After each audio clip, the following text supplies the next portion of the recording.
What up, guys? Welcome back to the closet. Welcome back to the Christopher Moon thing. And welcome to today's topic, which is recidivism.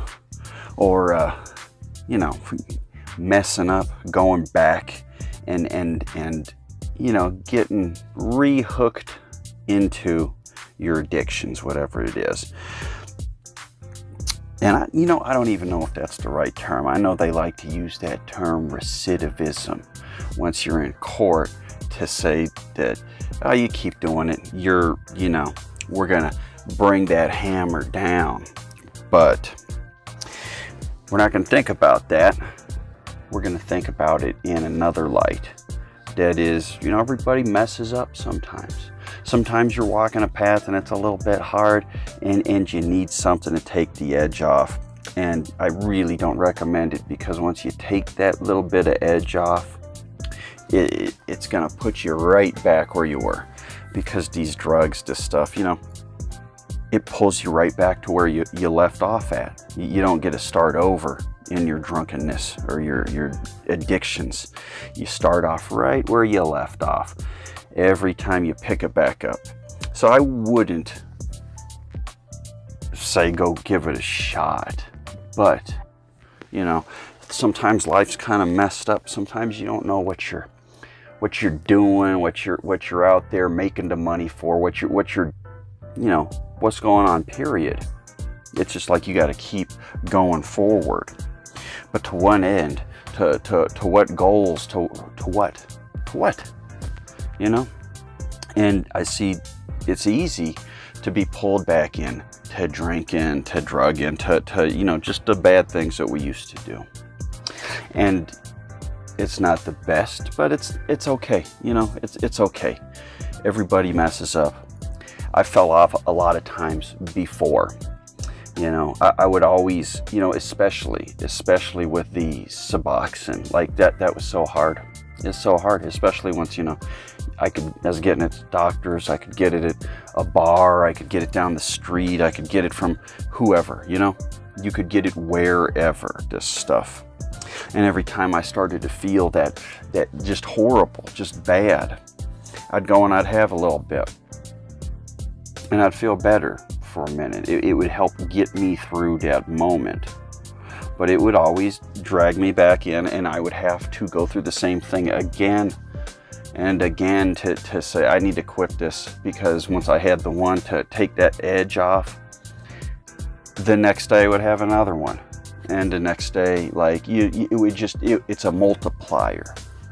So if you already got a little time under your belt, the best thing is just to fight every fiber in your body that wants this stuff, that needs this stuff, and just, nope, not gonna happen. Take a nap, take a run, I don't know.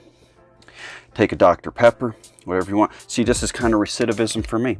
I kind of quit drinking all this stuff, but for whatever reason the other day, I just needed a little Dr. Pepper. And, I shouldn't be drinking it, don't want to, but I do, and it's not, it's not terrible, it's not cigarettes anymore. I quit those. It's not oxycodones or alcohol or any of that stuff. So, it's not as big of a deal to me if I have a little sip of this stuff here and there. But that recidivism, it happens. It gets you. If you need a little something, people take it. I understand that. But understand this. Once you do that stuff, and once you're going back down that road, don't beat yourself up.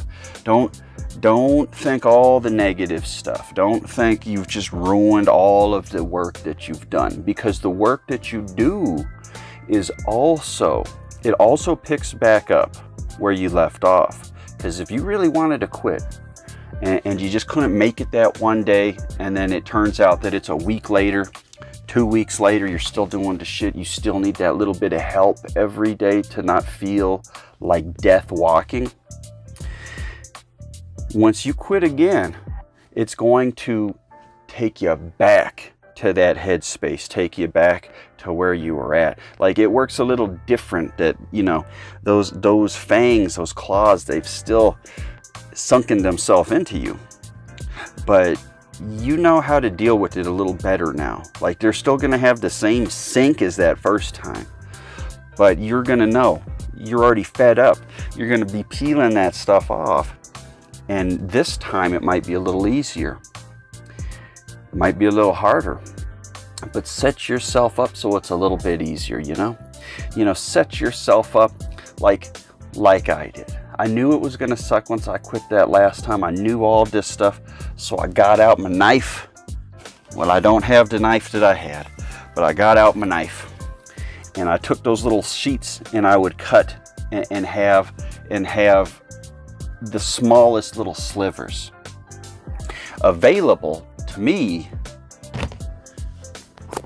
to try and get me off of it, you know? You know, I was taking a little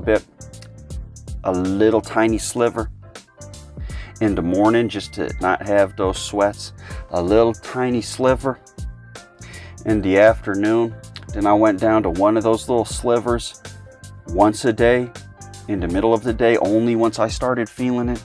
And then I started slicing that sliver even thinner and thinner until it was like kind of almost the size of a hair, where I was barely getting anything, but just that little bit would make me feel like, okay.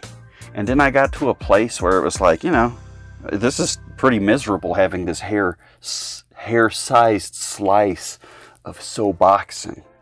So at that point, I just quit. It's not doing much. It's not doing anything. I can feel this way on my own, but I didn't feel as bad as that first time with those claws in me. I didn't feel as bad as the second, third, fourth. It took a lot of times. It took a lot of times failing, you know? So if you get a recidivism within your own life and you start drinking the stuff again, you start doing this stuff again, you start doing whatever you don't want in your life, just know that while it gets stronger, you get stronger too. Your resilience gets stronger. Your determination, your hatred for this poison that's in your body, this prison that's holding you back from life. So if you slip up, it's not the end of the world. If you slip up, it's going to suck for a little bit. It might knock you off a course for a minute. But if you want it, you can get right back on course, get them claws out of you, and just charge, you know? Charge forth. Charge into your suffering, into that misery that you're about to feel. Because quitting anything, you're going to feel it.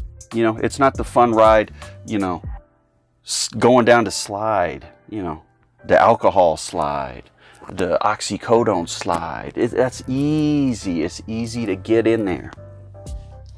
But then once you want to get out of the pool, you know, you got to climb that ladder.